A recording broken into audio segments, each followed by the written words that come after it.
Hi, friends.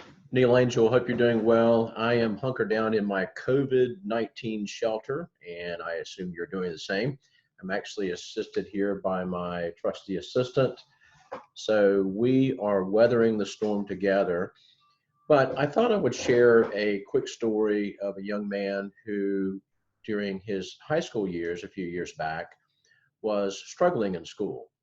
He was failing to turn in his homework. He was turning in D's and F's in his various classes.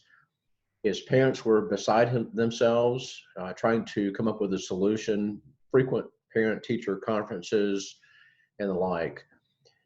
Finally, he was diagnosed by a clinician with hyperactivity disorder, ADD, and was put on medication for that. And lo and behold, within just a few months, actually, suddenly was doing better in school. He was remembering to turn in his homework, his grades improved, and within just a couple of years, he graduated from high school.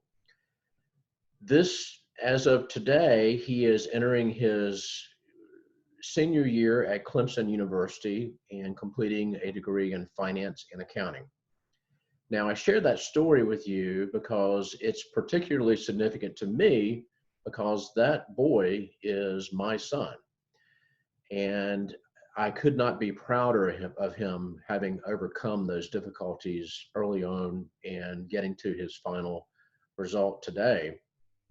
But I also share that story because it serves as an example to me of how oftentimes people bring certain biases and prejudices and the ways of thinking to the table in coming up with solutions to various problems. I can tell you that prior to that, I held as an article of faith that school officials and clinicians were over medicating for hyperactivity disorder.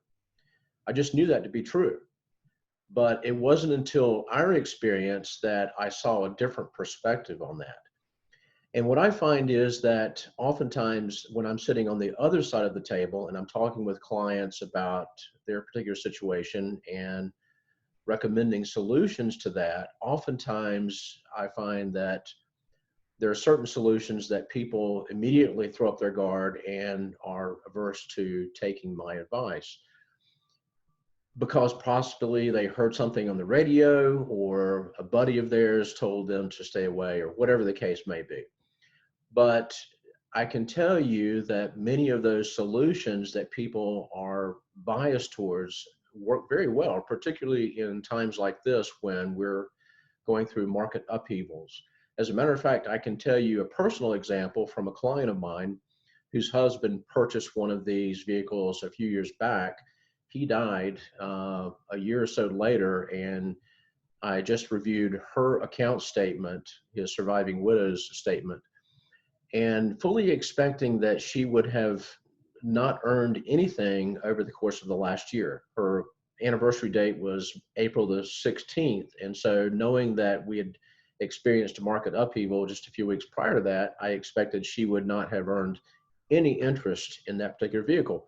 But lo and behold, she earned 5.2% rate of return over the past year. So I'd say that to say there are actually options out there available to you to get through this difficult period if you'll bring an open mind to the table in talking with your advisor. So have a good day, and I'll see you on the other side. Take care.